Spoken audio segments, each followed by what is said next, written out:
오늘 말씀을 전해주실 우리 장로님을 소개시켜 드리겠습니다. 우리 오상국 장로님 1977년부터 2017년까지 40년 동안 대구 교도소의 교도관으로서 공직하셨다고 합니다. 그리고 대구 교도소 기독선교회장을 역임하셨고요. 법무부 교정연합 기독선교회 영남지역 회장님을 역임을 하셨고, 현재는 사단법인 한국교정선교회 이사로서 활동하고 계시고요. 또 대구 수성교회 장로님으로 좀 심우하고 계십니다. 그리고 여러분들 찾아보시면 나올 거예요. 구TV 매일주와 함께 출연하셔서 또 은혜로운 간증을 나눠주신 사실상 유명인사십니다. 이렇게 우리 장로님 모시게 되어서 참 영광이고 이렇게 귀한 시간을 내주신 장로님께 감사를 드립니다. 귀한 은혜 말씀 나눠주실 장로님 나오실 때 우리 큰 박수로 환영해 드리도록 하겠습니다. 이 장로 나오겠습니다.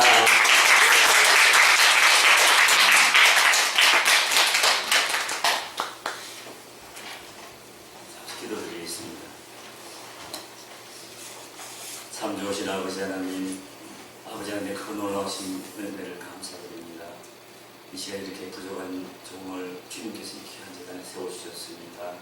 이 시간 하나님 역사하심을 증거케 하시고 우리 사랑하는 성도들 한 영혼이 얼마나 소중한 것을 깨닫게 하시고 예수님의 참 기쁨이 영혼 구원에 있음을 깨닫게 하여 주시고 도전받도록 함께 은혜내려 주시옵소서. 성령님께서 함께 하시사 우리 모두에게 정말 귀한 사명을 감당할 수 있는 능력을 드리고 싶도록 은혜 베풀어 주옵소서. 예수를 지켜 주장하여 주시옵길 바라옵고 예수님 이름으로 기도드립니다. 아멘. 우리 사랑하는 성도들이 뵙게 반갑습니다. 제가 지난해 7월부터 우리 새벽 시간 또 수요 시간 함께 나와서 은혜를 나누고 우리 귀한 목사님 성도들이 또 함께 했었는데 전도 이제 참 대회를 앞두고 전도의 소중함, 정말 왜 전도를 해야 되는가 하는 그 신뢰를 줄까요? 한 영혼이 구원받으면 이렇게 놀라운 역사가 일어날 수 있구나 하는 그런 중심으로 말씀을 드리고 있습니다. 이런 양을 찾은 기쁨이라고 제목을 정했었는데요. 정말 오늘 함께 이런 양을 찾은 기쁨이 얼마나 대단한 기쁨이고 우리 하늘나라에 얼마나 귀한 상급을 쌓는가로 함께 은혜를 나누기 소원합니다. 평신도 입장에서 이렇게 재단 앞에 선다는 게 제가 사실은 우리 교회만 해도 제가 한 60여 개 이상 교회를 이렇게 집회를 했지만 잘 쓸 때마다 두렵고 떨립니다. 목사님들은 늘 쓰실지 몰라도 평신도 입장에서는 참이 안 쉽거든요. 근데 하나님 또 부족하지만 도구를 그래 사용해 주시고 또 가는 데마다 정말 한 영혼이 이렇게 구원받고 변화되었을 때 이렇게 놀라운 일들이 일어날 수 있구나. 그래서 우리가 정말 영혼 구원에 더 힘써야 되겠다 하는 그런 사명을 다들 감당할 능력을 받으심을 보고 참 제가 하나님 영광을 돌렸습니다. 저는 77년부터 2017년까지 한 40년을 결혼했습니다. 쉬운 일이 아니죠. 공무원사에서 40년 한다는 게 쉬운 일이 아닌데 하나님이 또 은혜를 베푸셔서 처음에 77년도 이렇게 참 그러니까 많은 선물입니다. 우리 나이 좀 21인데 뭘 세상을 알겠습니까? 그런 나이에 제가 이제 제복을 입고 공무원을 시작했습니다. 처음에는 참 이 교도소에 근무하는 교정직이라고 그러거든요. 어떤 직인지도 사실 잘 모르고 대학을 사실은 형제들이 많다 보니까 대학을 이제 준비를 하고 이제 직장생활 시작했죠. 근데 들어갔더니만 정말 너무 푸른 옷 입은 이제 닮았다가 이제 지금은 재수라고 그러지만 옛날에 죄수라고 그랬죠. 보면 온몸에 문신에 참 흠상 묻고 이거 어떻게 감당할까 싶은데 시간을 지내면서 보니까요. 아무리 험하게 보이고 그런 사람들 가운데에서도 좀 여린 그런 모습들이 있어요. 그리고 그 사람들이 바라는 것들은 정말 따뜻한 그런 사람의 사랑 이런 것들을 바라더라고요. 그래서 어린 나이지만도 또 힘들어하는 분들을 이렇게 만나서 이렇게 상담되고 위로되고 하니까 마음을 여시고 한 분 한 분 또 이렇게 성경책을 전하고 하니까 예수님을 영접하겠다 그러고 또 영접 기도도 막 하는 분들이 계시더라고요. 그래서 시작해서 79년도에 제가 이제 대구 교도소에 전국 처음으로 결국 알고 보니 전국 처음이었어요. 이제 기독 선교를 이제 신우회라고 조직을 했죠. 하는데 정말 그때는 뭐 아주 그 선배님들, 장로님들, 집사님들 계셨지만 정말 철모는 제가 쫓아다니면서 이제 일깨웠습니다. 혼자 해보니까 힘듭니다. 우리가 모여서 함께 기도하고 함께 전도하면 큰 역사를 이룰 수 있으니까 그렇게 합시다고 했더니만 많은 분들이 참 동참을 했습니다. 79년도에 대구교도소에 기독교 선교회 이제 신회를 조직하고 나서부터 지금도 계속 이어지고 있습니다. 저희 회장도 이렇게 하고 있었는데요. 저는 교도관으로 근무하면서 이제 참 많은 영혼들을 하나님이 붙여주셔서 주님을 영접시키고 또 나가서 이제 바른 생활을 잘 할 수 있도록 이끌어주고 또 사회에 나가가지고 열심히 잘 사는 모습들, 가정을 이루는 모습들 보면서 참 굉장히 기쁨도 많이 느꼈습니다. 또 그 중에서도 하나님이 그 사형수들을 참 많이 붙여주시더라고요. 이 사형수들 중에는 뭐 우리나라 최초의 토막살인 사건을 했던 사형수부터 그런 살인자부터 시작해서 여러 사형수들을 붙여주시는데 그 사형수들에게 이제 복음을 전하고 또 마지막 사형 집행될 때 또 마지막 그게 주님께서 이끌어가는 그런 순간순간들을 참 보면서 제가 오늘 좀 함께 나누고자 하는 간증의 주인공은 많은 사형수들과 수용자들을 참 이렇게 복음을 전해보면 대부분 이 자기 신앙을 지키기에 좀 급급합니다. 사형수들도 자기 혼자 이렇게 예수 믿고 막 말씀 보고 기도하는 게 있어도 주위 사람들에게 전하라 그러면 참 그게 안 되는지 쉽지 않더라고요. 근데 제가 간증드리고자 하는 이 형제는 예수님을 영접한 이후에 사람이 변하면 저렇게 변할 수 있구나 하는 것들을 교도관들에게 실정을 보여준 그런 형제였습니다.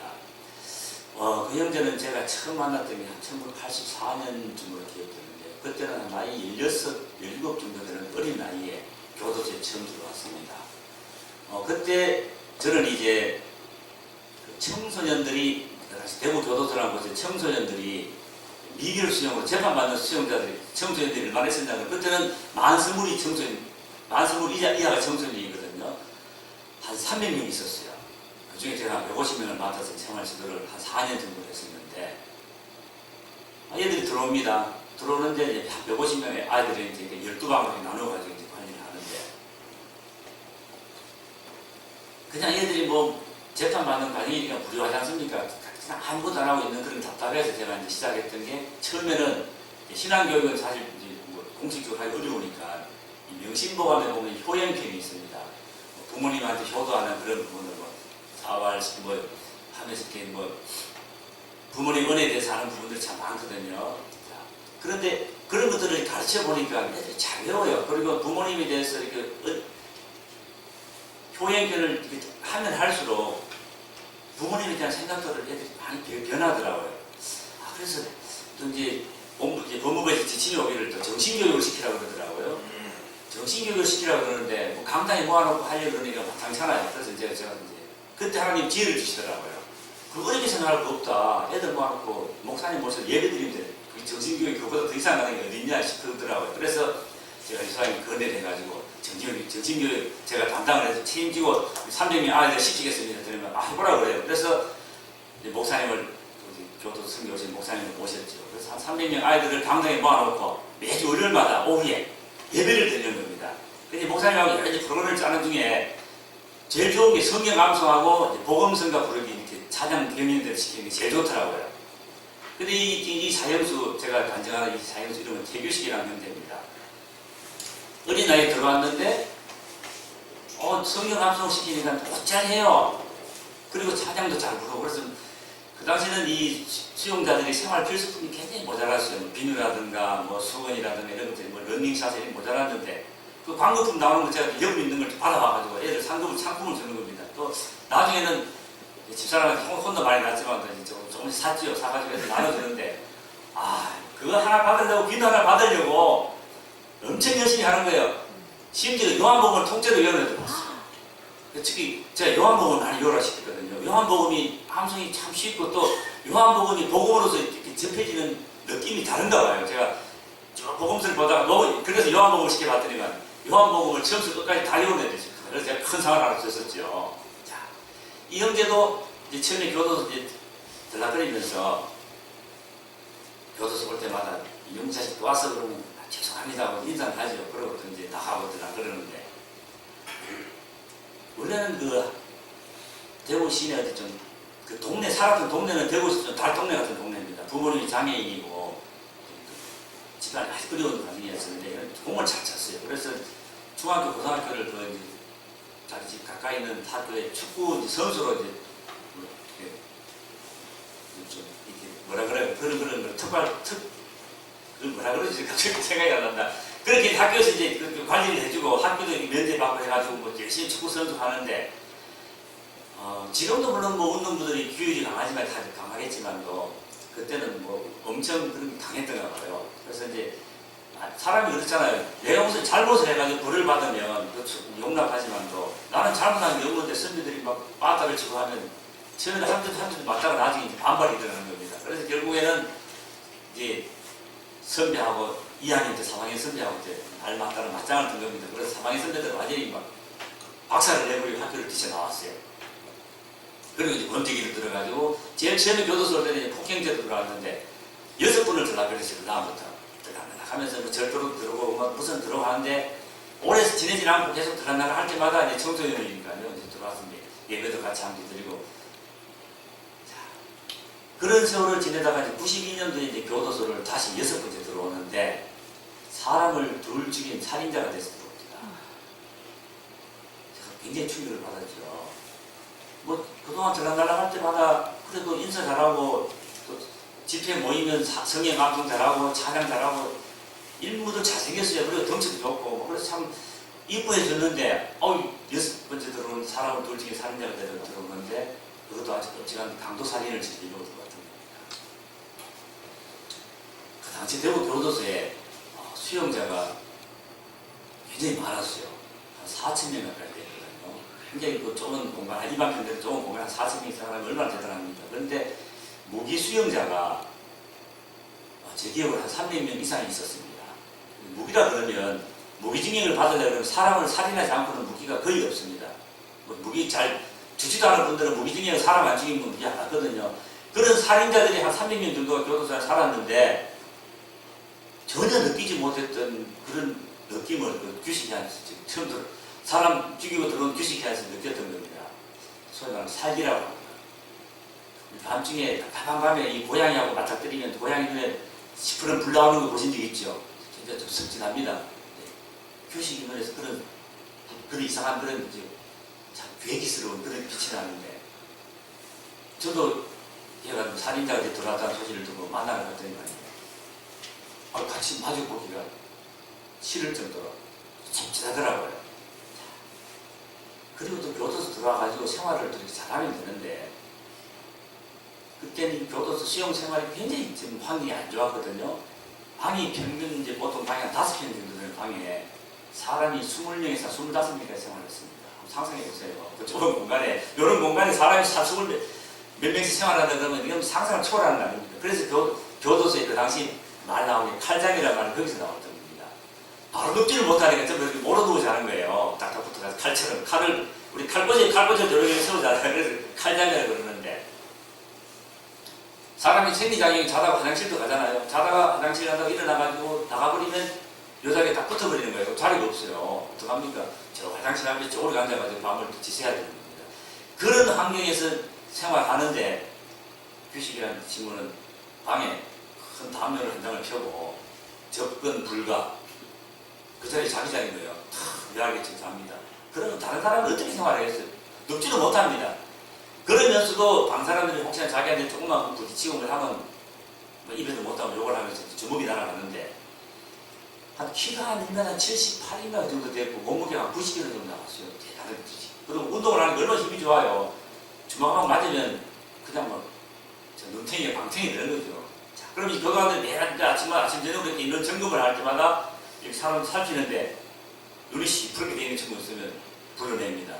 조사를 하면 처음에는 뭐 아니라고 뭐 화장실 가다가 뭐 벽장에 부딪혔다 그러죠. 그러다 이제 자꾸 조사를 하면 들통 나거든요. 아, 맞았다. 그럼 교도소 죄를 지어서 교도소 왔지만 교도소 안에서도 죄를 지으면 또 이제 징벌이라고 불을 받습니다. 징벌방이라고 참 독방에 가두는데 그 당시에는 그냥 안 갑니다. 딱 수갑을 채우고 벗어놓고 공국까지 방에 들여놓습니다. 규식이가 독방에 갔다는 소식을 듣고 참 마음이 아프더라고요. 그래도 드러날 할 때마다 참 내가 이뻐해주고 귀여해졌는데 얘가 어떡하나 이렇게 되었느냐 하는 그런 측은한 마음이 들어요. 그래서 한번 찾아보게 됐죠. 근데 규식이 이제 그 있는 독방에 갔더니만 담당 근무자가 규식이 만나러 왔다 그러니까 아이 가지 말라고 그러는 거예요.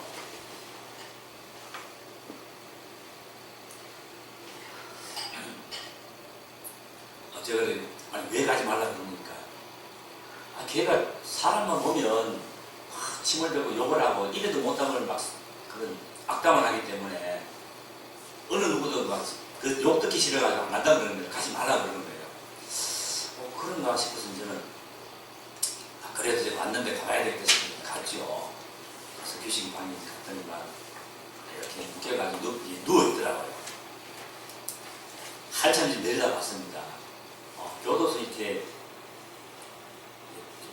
방들 구조를 보면 이 입구문은 우리 보통 아파트 문을 연상하면 됩니다. 근데 구멍이 2개가 있어요. 눈높이 되는 곳에는 이제 교도관들이 잘 살펴보라고 이제 시찰보라고 구멍이 하나 있고 또 아래쪽에는 이렇게 성경책만 하는 이런 구멍이 하나 있는데 거기는 이제 식사를 넣어주고 하는 그런 이제 배식구라고 하는 구멍이 하나 있고 2개의 구멍이 있는데 위쪽에서 제가 이렇게 내다봤죠. 시찰부를 통해서 보니까 누워 있는 거예요. 한참을 보고 있으니까 지금 이렇게 묶여있다 보니까 무슨 뭐 나름 인기증을 느꼈든지 이렇게 눈을 또 올려다 보더라고요. 보는데 욕을 안 해요. 그래서 침도 안 뱉고 그냥 가만히 저를 보고 있더니만 이제 눈이 마주쳐 가져 보고 있다고 그랬죠. 야 규식아 마침내 대답을 해요. 예. 야 너 왜 그러냐. 대답을 안 해요. 그래서 이제 전화를 했죠. 규식아 내가 가끔 찾아와도 되겠나 그랬더니만 예, 오십시오 그러더라고요. 자, 그 다음부터 이제 규식이를 이제 찾아가기 시작했습니다. 처음에는 지금 내려다보고 얘기를 했지만 답답해서 걸도 멀고 안 되겠더라고요. 그래서 이제 쪼그리고 앉았습니다. 예, 그때는 바깥 사회에서는 이 CCTV 이런 개념이 별로 없을 때였는데 교도소는 그 당시 그래서 디지털 시설까지 있을 정도로 컬러 모니터까지 있을 정도로 아직 먼저 참 CCTV의 선두주자가 교도소 같은 데입니다. 뭐 사람 세상도 있겠지만도 CCTV를 보이면 복도 같은 게 비치면 교도관들 제보를 입고 근무하기 때문에 쪼그리고 가는 건 이제 품위 손상이라고 이제 육군들이 보면 막 지적을 합니다. 아이, 그런 건 하든 말든 안 하면 하지 않고 규식이를 2번째 사장할 때부터는 쪼그리고 앉았습니다. 그 눈높이를 맞췄지. 불렀습니다. 이만한 이 매식구 사이에 둘이 마주보고 이제 대화를 나눕니다. 교도소에서 이제 수용자들 대화를 나눌 때 이 대화를 풀어나가는 방식이 있는데 저는 특히나 이제 어린 시절 이야기부터 시작을 합니다. 어린 시절 이야기를 하면 대부분이 동심의 그런 이야기들은 잘 풀어내요. 그래서 시작하는데 규식으로 시작을 했죠. 규식아 너는 어릴 때 어떻게 지내냐 했더니만 어릴 때 다툼에서 자랐고 많이 생활이 어려웠고 하다가 이제 그냥 교회는 다녀봤나 그랬더니만 그지 반식을 해요. 이제 교회 열심히 다녔다고 그래요. 그래 언제 열심히 갔는데 크리스마스 한 달 전에는 교회에서 살았답니다. 그때부터 뭐 했는데 연극 했대요. 또 연극 무슨 역을 했는데 했더니까 덩치가 크다고 이제 로마 변경도 했고 또 이제 사개오 뭐 이렇게 뽕나무 올라갈 때 지금 자기가 덩치가 크다고 이제 아들보다 크다고 이제 뽕나무 역할을 했다 그러고 자랑을 막 하는 거예요. 그때 그 자랑하는 순간순간의 그 모습이 그때는 살인자 모습이 아니라 정말 그 어린 시절에 참 천진난만한 그 모습으로 돌아가는 겁니다. 그리고 그 어릴 때 그 주일학교에서 받았던 그 정말 자기 그 기억 속에 가장 아름다운 소중한 그런 기억들을 풀어내는데 제가 이 아이가 그 어린 시절이 주일학교 영향이 이렇게 크다 하는 걸 제가 새삼스럽게 느꼈어요. 그래서 제가 그 집회할 때마다 주일학교 선생님들에게서 한번 일어서 보라고 시킵니다. 그러고는 그런 말씀을 드리는 게 그 아이들이 지금은 아무 뜻도 모르고 영문도 모르고 그냥 막 참 왔다 갔다 하는 아이들 같지만도 그러나 그 아이들이 교회 와가지고 말씀을 듣고 그 순간순간들이 그 영혼에는 정말 그 마음속에는 아름답게 그렇게 쌓여가지고 정말 인생을 살아가다가 극한 상황이 왔을 때 누가 정말 다시 한번 터치만 해주면 다시 죽기로 돌아올 수 있는 아름다운 그런 참 자양물이 되더라. 그래서 이 주일학 선생님들이 아이들 절대 속으라 생각하지 마시고 정말 상상을 해보면요. 어릴 때 교회를 다니다가 자기 집이 못 살고 자기가 막 옷을 막 험하게 입고 막 그렇다고 주일학교에서 선생님들한테 차별당하고 교회 안 나갔던 애들이 의외로 많더라고요. 그런 애들한테 얼마나 가슴이 아프던지요. 그래서 저희한테 이렇습니다. 절대로 주일학교 어떤 아이들 오든지 한 영혼들 소중하게 생각하고 잘해달라고 제가 당부를 드리죠. 근데 규식이는 이제 그런 과정들을 거치면서 제가 이제 찾아가는 횟수가 조금씩 늘어납니다. 또 한 번씩 갈 때는 또 야, 규식아, 또 교회도 다니고 주일학교 다니니까 찬양도 하겠냐? 이제 찬양 잘하죠. 그럼 교도소에서는 찬양 중에 지금도 그 고전적인 찬양들을 많이 부릅니다. 내게 강한 같은 평화라든가 예수 이름으로 예수님 이런 찬양들이 부르기도 쉽고 은혜스럽고 우리 연세 드신 분들은 공감을 하실 거예요. 정말 좋아합니다. 같이 찬양을 부르는데 찬양하는 순간순간마다 참 규식의 비춰오는 모습들이 너무 참 아름다운 거예요. 자, 그 사이에 규식이 재판이 자꾸만 진행이 됩니다. 대구 지방법원에 재판하는데 재판장님이 선고를 합니다.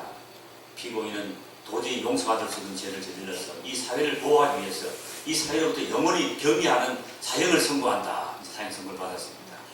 또 이제 항소했습니다. 대구 고등법원 재판장님도 피고인은 항소한 이유가 전혀 용납 인정이 안 된다. 항소 기각. 마지막으로 이제 대법원이라는 곳에 이제 상고를 했던 겁니다. 대법원 상고를 했을 때 대법원에서도 그의 이제 92년 12월 한 2월달쯤 들어왔는데 12월쯤에 이제 상고는 확정 이제 그러니까 대법원 상고 기각이 되면서 사형이 확정이 됐던 겁니다. 그 사이 만남을 가지면서 이제 한 번 더 제가 이제 성경책에다가 사랑하는 규식 형제에게 하면서 이제 적어서 성경책도 선물했죠. 이제 독방생활 하다가 나와서 이제 지내고 하면서 이제 계속 만남을 가집니다. 한 영혼을 제가 이렇게 주님께서 이끌 때 물론 처음부터 단도직입적으로 복음 전하는 경우도 있습니다만은 아주 완악한 그런 또 사람들 또 전도해 보시면 알잖아요. 참 어려운 반기독교적인 그런 분들을 접할 때는 이게 참 돌짝과 같은 그런 밭을 제가 볼 때 그래요. 이걸 가꾸는 작업이 참 필요하다 싶어요. 자꾸 읽어가지고 그 마음밭을 옥토로 참 만들어가지고 그 다음에 복음을 뿌렸을 때는 금방 싹이 터는 걸 제가 많이 느꼈거든요. 규식 얘기도 막 그런 케이스입니다.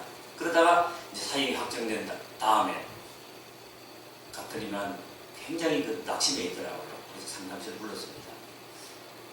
그때는 제가 이제 성경책을 들고 갔죠. 규식 맞췄습니다. 규식아 많이 힘들지 때문에 힘들대요. 그럼 지금부터 내가 하는 말을 잘 들어라. 내가 너 살 수 있는 길을 가르쳐 줄게. 사람 둘 죽이고 사형이 확정돼서 이제 죽음만 사형 집행만 기다리는 사형수지만도 살 수 있는 길이라고 그러니까 눈을 번쩍 뜹니다. 예? 그것도 영원히 살 수 있는 길을 가르쳐 줄게. 요한복음 3장 16절 말씀부터 시작해서 로마서를 펼쳤습니다. 로마서의 구원에 관한 말씀을 하면서 이제 규식 형제들이 읽게 하고 이 말씀을 믿느냐 아멘 아멘 하면서 이제 구원의 확신을 다 이제 말씀을 통해서 이제 확신합니다. 그리고 이제 영접 기도를 드렸죠. 그리고 나서 형제에게 말했습니다. 규식아 예수님을 영접하고 예수를 믿는다는 것은 지금까지 내가 살아왔던 인생에서 180도 돌아서는 거다. 이제는 내가 살아왔던 이제 모든 것들은 다 이제 정말 버리고 이제부터는 내 안에 영접한 예수님 말씀 따라서 예수님처럼 살아가는 게 예수님의 삶이다. 돌아보는 삶은 그 예수님 삶이 아니고 그리고 예수님을 따르는 사람은 예수님이 살아갔던 것처럼 섬김과 사랑의 삶이다. 그리고 하나씩 구체적으로 가르치는 겁니다.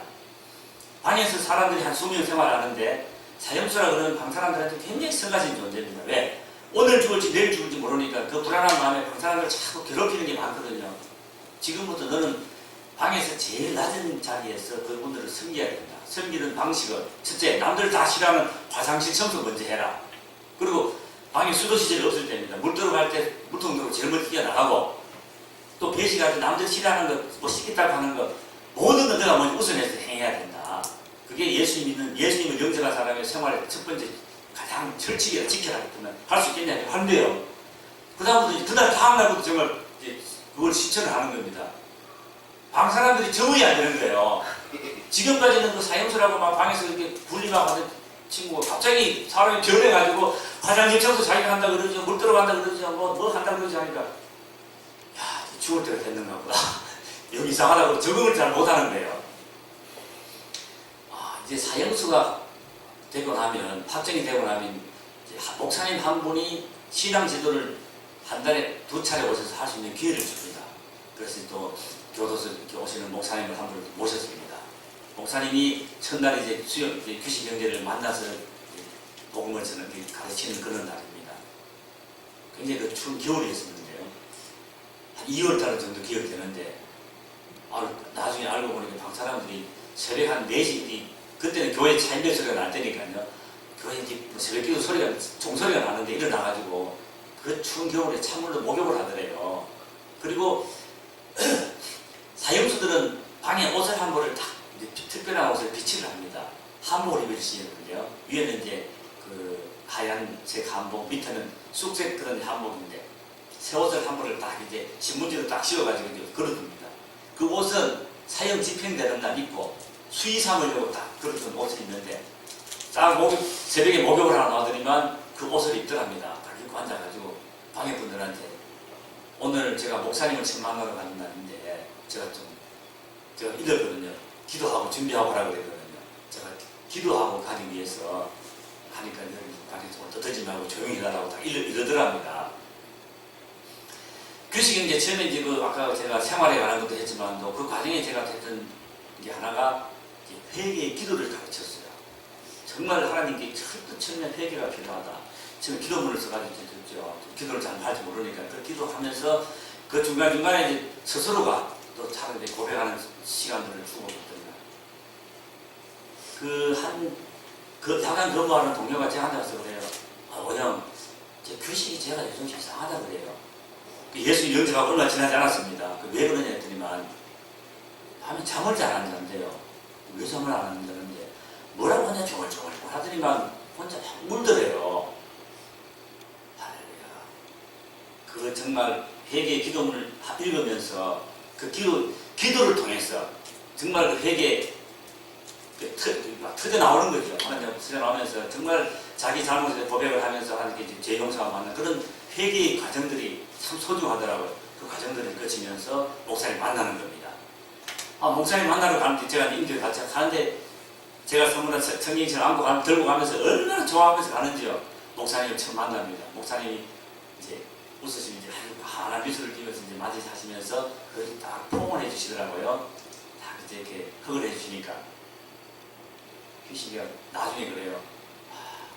저는 제가 하늘나라에 가면 예수님 품에 앉으면 아마 이런 기분일 것 같으라면서 그렇게 위로가 되는가 봐요. 좋아하면서 목사님과 공부를 시작합니다.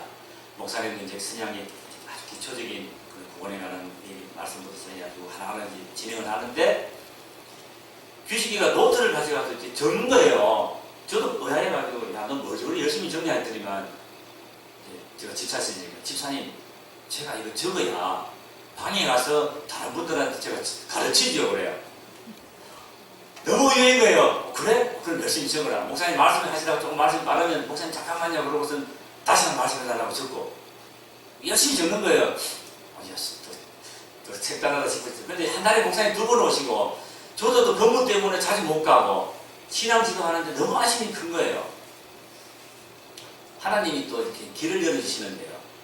이상한 방법으로 길을 열어주십니다. 대구는 시내 좀 이렇게 좀 한적한 곳에 있는 이제 개척교회 목사님이 새벽 기도를 인도하시려고 이제 성도님 모시러 가는지 본거차를 운전해 가는데 새벽 기도 가는 그 시간까지 술 먹고 그 자전거 타고 또 그것도 그냥 가는 것도 아니고 자전거 타고 비틀거리다가 멀쩡히 가는 목사님 차 앞으로 그냥 뛰어든 자전거가 있었는 겁니다.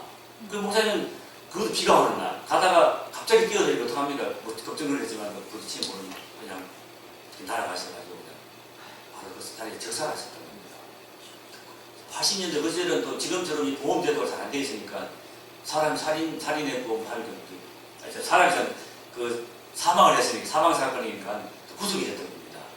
자, 개척교회 목사님이 구속돼가지고 교도소 들어서 심정이 오죽하시겠습니까? 그래서 어느 장로님 연락을 받고 제가 그 목사님 찾아뵀죠. 그때 그 화장실 앞에 쭈그리고 앉아서 참 목사님 참 뵙기 좀 민망하더라고요.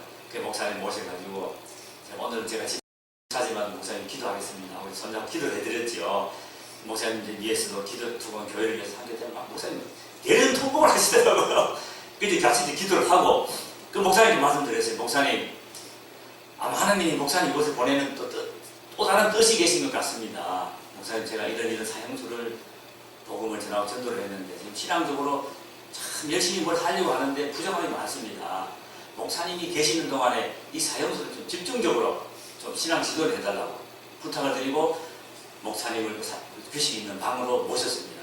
그리고 규식을 먼저 불렀죠. 인사를 치겠죠.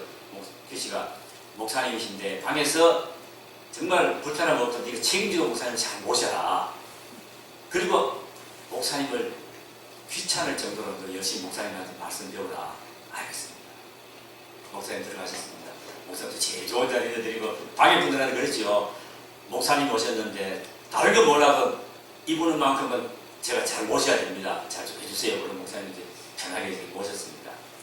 그 다음 아침입니다. 잠자리 눈 뜨자마자 목사님 주무시다가 됐대요. 예, 그래요.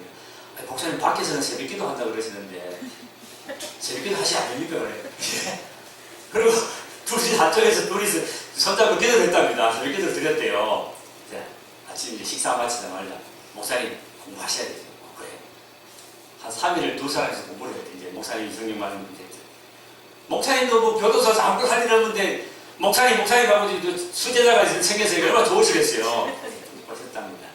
3일이 지나고 나니까 유식 형님 머릿속에 딱 생각에 이 목사님까지 오셨는데 둘이 하기에는 너무 아깝더래요. 이 있는 사람들 15명이 있었는데 15명 이 사람들을 다 같이 공부할 수 있는 방법이 없을까? 목사님 아무래도 이분들 같이 좀 공부를 했으면 좋겠다. 그래요. 저는 더욱 좋죠. 그래가지고 규식이가 그다음 작전을 짰대요. 운동이 30분을 하는데 딱 처음에 한 분이 자기 보기에 제일 만만하게 보이는 분이 있더래요. 그래서 운동 시간에 보통 조그마한 공간에서 30분씩 보통 걷기를 하거든요. 그분 옆에 딱 가고 팔짱을 딱 꼈대요. 갑자기 노래를 합니다. 그러면서 이제 교도소에서 평소에 김씨 이씨 하다가 극존칭이 사장님. 자, 김 사장님 그러니까 예? 제가 부탁이 하나 있는데요. 들어주실래요 말래요? 무슨 부탁입니까? 다른 게 아니고 오늘 저녁에 목사님하고 저하고 예배 볼 때 같이 예배 봅시다. 너나 우리 엄마가 뭐 절에 이름을 올려놨는데 아이고 뭐 절에 같이 다니시면서 뭐 이름 올려놓는 아무 필요 없다고 오늘 예배를 드리십시다. 대답을 안 하더래요. 30분 동안 따라다니면서 막 그러지 말고 저녁에 예배 드립니다. 그분 입장에서는 완전히 막 진짜 공황 상태인 거예요. 이 세상이 무슨 해코지를 당할까 싶은 생각이 염려가 들더랍니다. 저녁에 이제 목사님하고 예배를 드리는데 그분 앞으로 갔답니다. 자, 김 사장님 예배 드리십시오.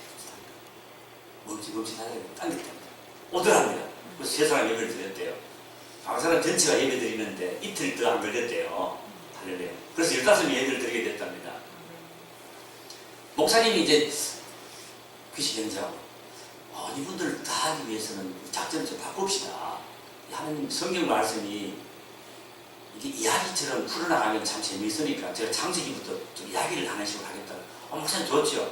그래서 목사님이 이제 성경 시리즈를 이제 시작했대요. 창세기부터 들어가는데 하루 이틀 지났는데 그 다음부터는 한 3일째든가부터는 방에 있는 사람들이 목사님 그 다음 얘기 어떻게 진행됩니까? 목사님 빨리 성경 이야기 좀 들려주세요. 그러더랍니다.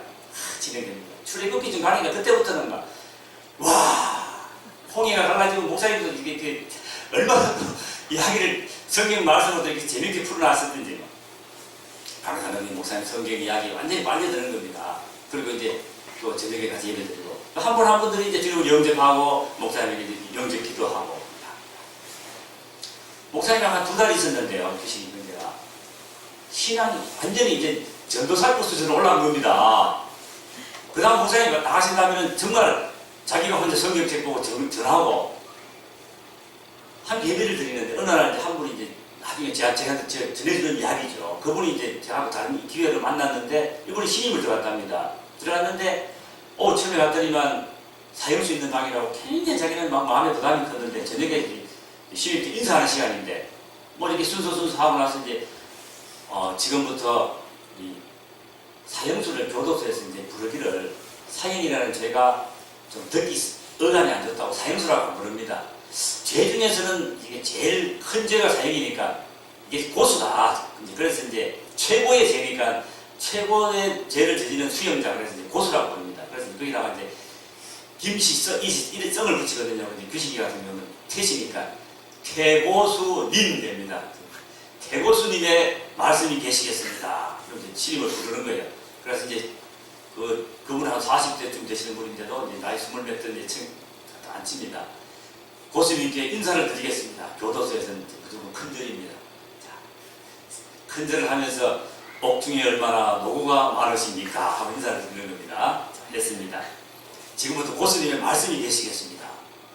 근데 자기가 듣기로는 이제 고수들한테 이제 가면 몇 대 얻어 터지고 시작한다는 걸 이제 상식으로 들었답니다. 근데 고수가 가까이 오라 부르더랍니다. 예? 덩치 이런 고수가 앉아가지고 오라 그러니까 얼마나 떨리겠어요. 그래서 오른손을 내밀으라고 그러더랍니다. 오른손을 이렇게 조금씩 내미니까 턱 잡는데 정말 고압 전류가 그러는 느낌이 찌릿하더래요. 그런데 손을 딱 잡더니만 묻는 말이 혹시 선생님 밖에서 교회 다녔습니까? 아니요. 예수님 믿었습니까? 아니요. 그래요. 그러면 내가 지금 기도해 줄 테니까 기도하랍니까? 뭐 안 한다 할 수 없잖아요. 손도 잡혔고 이제 그 방에서 최고고 사형수가 그러는데 예 그러니까 자 우리 함께 기도합시다. 그러면 이제 방 사람들이 저 무릎을 착 꿇습니다. 그래서 두 손을 모읍니다. 규식이가 목사님한테 배운 게 있거든요. 기도는 하나님께 드리는 것이기 때문에 사람이 드릴 수 있는 최대한의 정성을 예를 다해가지고 드리는 게 맞다. 그래서 하라고. 그래서 무릎을 착 꿇고 도도선을 탁 전부 정말 진지해요. 기도하는 겁니다. 탁 합니다. 규식이는 기도를 합니다. 장로님도 기도를 드리고 저는 뭐 기도를 하지만도 이 공식도 기도를 하는데 저는 이 규식 형제의 기도가 정말 마음에 들어요. 우리 한 5-6살 된 아이가 그 아빠 부르죠. 아빠, 엄마 하는 그런 느낌 아니십니까? 바로 그 느낌. 하나님, 오늘 저희 방에 새로 한번 보내주셨는데 이분이 저희 방에 계시는 동안에 예수님 믿게 하시고 그런 방 사람들이 전부 아멘 합니다. 그것도 큰 소리로 가르쳤거든요. 기도할 때마다 딱딱 끊어질 때마다 아멘 하라고 가르쳤거든요. 이분 가족을 지켜주시고 아멘. 재판 잘 먹고 빨리 집으로 돌아가게 해주시고 아멘. 또 우리 모든 분들 예수 잘 믿게 해주시고 아멘 아멘. 그거 마쳤습니다. 이분이 나중에 고백을 하는데 그래요. 난생 처음으로 기도라는 것 해봤지만도 세상에 이런 일이 상상이 안 되더래요. 자기도 모르게 눈에 눈물이 퉁퉁 흐르면서 이 사형수라는 사람이 자기를 위해서 가족을 위해서 그렇게 간절히 기도해 주는 게 너무너무 고맙더랍니다. 자, 그리고 이제 마지막에 기도 마친 다음에 손을 안도트에 놓으면서 이제부터 예수님을 구주로 영접하시겠습니까? 예. 이때는 아멘 하는 겁니다. 자기도 아멘을 했대요. 자, 그리고 이제 그때부터 이 규식이한테 한 말 또 얘기하더랍니다. 그러면 지금부터 제가 숙제가 하나 있습니다. 예. 집에서 면회 오거든 성경책 자크 다닌 거 가족 성경책 자크 다닌 거 사가지고 넣으라고 하십시오.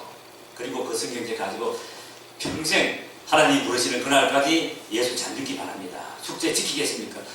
아멘. 한 영혼의 주님께 돌아왔습니다. 아멘. 규식 형제가 한 5년 정도를 사형수로서 생활을 했는데요. 6개월마다 방을 옮깁니다. 왜냐하면 사형수가 한 방에 오래 있으면 방에 문제가 되니까 옮기는데 가는 데마다 규식 형제는 정말 뭐 오래 안 걸려요. 6개월에 보통 한 20일 정도 이내에 그 방에 있는 모든 분들 전부 예배 자리를 다 이끌고 기도하고 예배 드리고 신앙. 그리고 이분들이 그러는 거예요. 야, 저 오늘 죽을지 내일 죽을지 모르는 저 사형수가 왜 저렇게 기쁘고 좋아하고 이렇게 좋은 예수님을 왜 안 믿냐고 저기 매달리는데 자기들이 예수님을 안 믿고는 안 되겠더랍니다. 그 간절함에. 그래서 이제 한 분 한 분 예수님 영접하고 이제 복음을 듣고 이제 참 영접기도 한 다음에 한 분 한 분들 그래요. 아, 내가 진작에 예수님을 영접하고 예수 믿을 건데 야, 이렇게 교도소 와서 예수 믿게 돼서 참 감사하다고 하는 분들이 늘어나는 겁니다. 전도하는 분들이 참 많은 전도 뭐 하는 분이 계시니까 아마 교시 형제가 전도한 형제가 정말 많아요. 그리고 나가는 분들한테 편지를 막 보냅니다. 예, 교회 잘 갔나요? 하고 이제 교회 출석했다 하는 분들이 있으면 축구도 그럼 교회 갔으면 축구 하나 보내달라고 뭐 그렇게도 하고 또 신앙 생활하다 어려움이 있으면 그 목사님 또 출석한 목사님한테 연락을 하고 목사님 찾아가가지고 그 목사님 교회 어려움이 있고 가서 출석하라고 막 보내는 거예요. 자, 이게 안팎으로 연결돼가지고 또 이제 복음을 전하는 겁니다. 교시 형제와 함께 지내면서 이제 저희 선교 회원들도 그렇고 목사님도 그렇고 모든 분들이 정말 그날만큼 오지 않기를 바라죠. 예. 교시 형제가 그 아름다운 변화된 모습으로 살아가는 모습을 통해서 정말 하나님이 그 3일이라고 하는 그런 가민이라는 걸 통해 가지고 정말 앞으로 또 교도소 뭐 무기명으로 살더라도 어느 정도 세월이 지난 다음에 밖에 나와서라도 또 살아있는 동안에 교도소 안에서라도 복음 전도자로 살 수 있기를 바라는 그런 마음을 받았었죠. 그런데 우리나라에 이제 97년도 12월 30일 날에 마지막 사형 집행이 있었습니다. 그 12월 한 29일인데 교도소 분위기가 심상찮은 거예요. 사형 집행이 있구나 그랬죠. 그래서 담당 부서로 갔습니다. 사진 한번 돌려봐 주세요. 예. 뭐 제가 이거 방송 나왔다 하면 이거 한번 돌려봐 주세요. 예. 그리고 예. 요거 이제 우리 태교식 형제가 교도소에 있을 때 신분 카드 증명 이런 대회를 유출할 수 있는 자료인데 제가 구했어요. 그래 했는 거 한 장에 봐주세요. 자, 한번 보세요. 한 사람의 운명이 이 종이 한 장에 달려 있는 겁니다. 이 서류를 확인했지요. 갔더니만 사형 집행 명령서하고 형제 이름이 있는 겁니다. 가슴이 참 철렁하더라고요. 그래서 그날 저녁에 우리 함께 그동안에 교시 경제를 사랑하고 모였던 많은 분들이 함께 모여서 이제 제가 이제 예배를 드리게 되었습니다. 제 첫째 화면을 다시 옮겨주세요. 예. 함께 예배를 드리는데 정말 기도했습니다. 하나님, 지금까지 교시 경제 예수님을 영접하고 이렇게 전도자로서 아름다운 삶을 하나님 영광으로 살아왔는데 33살의 젊은 청년입니다. 마지막 순간에 정말 죽음을 앞두고 그 마음의 심경이 변화와가지고 하나님 영광 가리우면 어떡합니까? 하나님 정말 그 형제의 마음을 지켜주시고 이제 하나님 함께 달라고 기도를 했죠. 한데 어느 순간에 하나님 성령님 역사를 하셔가지고 우리 모두가 그 모인 자리에서 어느 누구 먼저 한 분이 찬양을 부르는데 영원히 은총이고 중한지 법법을 하는데 완전히 찬송이 무대로 나오는 겁니다. 그러면서 정말 마음이 이렇게 두려워하지 말라는 거예요. 그 마음이 평화를 주시는데 분명히 하나님 큰 영광 받으실 거다. 이제 주시는 겁니다. 자, 그 다음날 아침에 교도소 일찍 출근했죠. 가서 사형 집행 시간이 맞춰가지고 귀신이 방을 갔습니다. 자, 갔더니만 사형 집행을 위해서 우리 동료 수련 교도관들 와서 방을 기다리고 있더라고요. 방을 들여다보니까 그곳에는 규식 형제와 방 안에 있는 모든 분들이 둘러앉아 예배를 드리고 있었습니다. 규식 형제의 천국 환송 예배를 드리는 겁니다. 그리고 참 찬송을 드리고 기도를 규식 형제 기도를 하더라고요. 하나님께 이제 감사드리면서 이분들 이곳을 만나 뵙게 해주시고 또 하나님 영접하게 해주시고 하늘에서 다시 만날 수 있게 해주시면 감사합니다. 그분들도 막 눈물바람이 그래요. 그러면서 이제 정말 이곳에서 함께 주님을 영접하시게 해줬다고 그분들이 전부 감사를 드리는 거예요. 그리고 이제 한 번 한 번 이렇게 안으면서 우리 하늘나라에서 다시 만납시다. 인사를 마치고 복도로 나옵니다. 복도로 나오면 귀신이 들어거든요. 그래요. 복도를 나오는데 이 방이 이렇게 마주보게 되어 있거든요. 그 복도를 나오는데 이곳저곳에서 막 많은 사람들이 일어나가지고 잘 가서 인사를 하는 겁니다. 규식 형제가 형님! 형님이 나쁜 짓 그만하고 예수님 믿으시고 하늘나라에서 만나야 됩니다. 형님 약속할 수 있죠? 동생들이 인사합니다. 야, 너 이제 나쁜 짓 하면 안 된다. 이제 나쁜 짓 끊고 예수님 믿고 이제 정말 하늘나라에서 다시 만나야 된다. 약속하셨지? 예, 형님, 저 예수 믿겠습니다. 막 복도를 하면서 예수 믿고 하늘에서 다시 만납시다. 여러분 잘 계십시오. 저는 하늘나라 갑니다. 하고 나오는 겁니다. 전부 다 박수를 치는 거예요. 사형집행 가는 사람을. 하늘, 지금까지 여태 그런 상상을 못했던 일이죠. 죽으러 가는 사람한테 박수를 치는 겁니다. 얼마나 거기서 막 예수님 영접하시고 모든 분들 하늘에서 만납시다. 저는 지금 하늘나라 갑니다. 하나님께 갑니다. 여러분 예수 믿으십시오. 갑니다. 복도에 다 끝에 나왔습니다. 이제 그곳에는 이제 마지막 사형집행장으로 가기 위해서 이제 수갑이 치러지고 이제 포승이 묶이고 이제 합니다. 그래서 제 손을 꼭 잡는 거예요. 집사님 너무 고맙습니다. 아니야, 내가 더 고맙지. 그래, 참 하나님 육가 받으실 거다. 그리고 이제 한 50m 되는 그 마지막 그 생장을 향하는 길을 이제 마지막 걸음을 합니다. 죽음의 형님하고 그 영화로도 나오는 데드맨 워킹이라는 그 길을 걸어가기 시작합니다. 귀신이 여러분, 집사님, 우리 찬송하면서 갑시다. 그래, 우리 찬송하자. 그러면서 둘이 정말로 참 즐겨 부르던 찬송을 부르기 시작합니다. 나 같은 죄인 살리신 주 은혜 놀라워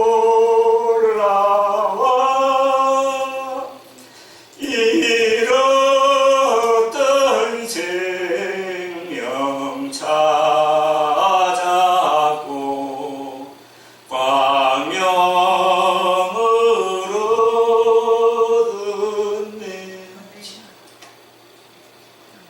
그 산장으로 가면서 찬송을 부르는데요. 이 교시경배는 정말 이 땅에서도 마지막으로 바라보는 12월 30일에 그 흐린 하늘 잿빛 하늘이지만도 그 하늘을 바라보면서 기쁨으로 찬양합니다. 거기서 우리 영혼이 해처럼 밝게 살면서 주 찬양하니까 사대를 부르면서 이 사인장으로 들어섰을 때 목사님이 이제 찬송서를 들고 막 뛰쳐나옵니다.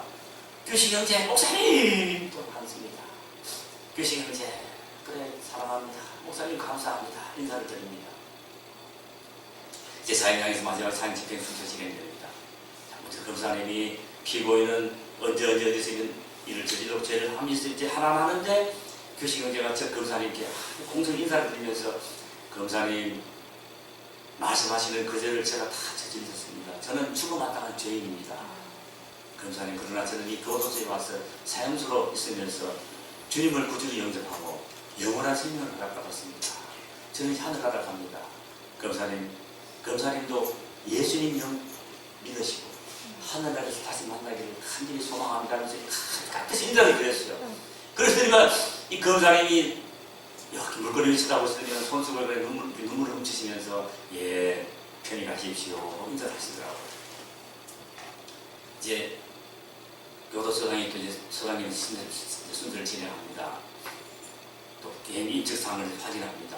하면서 마지막 하고 싶은 말씀이 있습니까? 예, 소장님. 그동안 소장님 보살핌으로 제가 정말 신앙생활 잘할 수 있고 복음 전하고 살 수 있었으며 또한 예수님 영접하고 이렇게 하늘나라 갑니다. 소장님도 예수님 영접하시고 하늘나라에서 만나기를 소망합니다. 소장님도 고개를 끄덕 하시면서 예, 감사합니다. 편히 가십시오. 인사를 마쳤습니다. 자, 이제 목사님하고 예배를 마지막 드립니다. 그곳에서는 이제 성만찬 통해서 예수님 피와 살을 나누면서 다시 한번 죄 고백과 또 믿음의 고백들을 다시 엎드리기 시작합니다. 말씀을 통해서 하고 목사님 기도하시고 그리고 이제 교시경제 소원이 이제 그겁니다. 마지막 찬양하고 하늘나라 갑니다. 교시경제를 사용한 복도 가운데 앉혔습니다. 그리고 우리 성민 신회원들 전부 둘러섰습니다. 함께 찬양합니다. 내 영혼이 은총이고 하늘 가는 밝은 길이 세상에서 방황할 때 나 주님을 못하게 상급하는데 저도 참 많은 사용서를 보내면서도 그런 느낌, 그런 걸 제가 환상을 잘 보지 못했습니다. 휴식이 하는데 정말 제 생전에 그렇게 밝은 하늘빛이 내려오는데요. 아마 이 천사들이 형제를 마지막으로 오는 것 같아요. 하늘 그곳은 찬양장이 아니었어요. 얼마나 찬양을 부르면서 저희들도 기쁨의 찬양을 불렀든지 그 교도소 이제 그 찬양장 그 주변에 있는 그 수용자들이 그 나중에 그러더라고요. 어떻게 그렇게 아름다운 찬송 소리가 들려올 수 있는지 너무 자기들이 감동을 받았다고 그러더라고요. 마음껏 찬양을 했습니다. 자, 찬양을 마치고 이제 규식 형제 무게를 크게 맞추기 걸렸습니다. 그리고 이제 머리에는 수분이 벗어 잊었습니다. 그때 제가 규식 형제에게 미리 준비해뒀던 큼지막한 나무 십자가를 가슴 꼭 안 규식아 십자가 꼭 앉아라. 십자가를 꼭 앉아라고요. 그리고 제가 외쳤습니다. 규식아 내 영혼을 아버지께 맡깁니다. 내 영혼을 아버지께 맡깁니다. 큰 소리를 외쳐라 했습니다. 그랬더니 규식이 형제가 그래요. 내 영혼을 아버지께 맡깁니다. 내 영혼을 아버지께 맡깁니다. 하는 순간 쿵 소리와 함께 규식 형제는 이 땅에서 참으로 섰습니다. 그 사형장 지하실로 뛰어내려갔죠. 거기에는 매달린 채 식어가는 규식 형제 시신이 있었습니다. 확 부르게 안았습니다. 하나님께 감사를 드렸습니다. 하나님 너무너무 감사합니다. 이 규식 형제를 통해서 하나님이 큰 영광 받으시고 또 하늘나라로 이렇게 불러가시는 걸 감사드립니다. 제가 부족하긴 하지만도 이 재산의 규식이를 낳도록 제 능력 주시고 저를 도구 삼아 주시고 이끌어달라고 기도를 간절히 드렸죠. 그날 저녁 규식 형제를 위한 또 한 번의 예배가 있었습니다.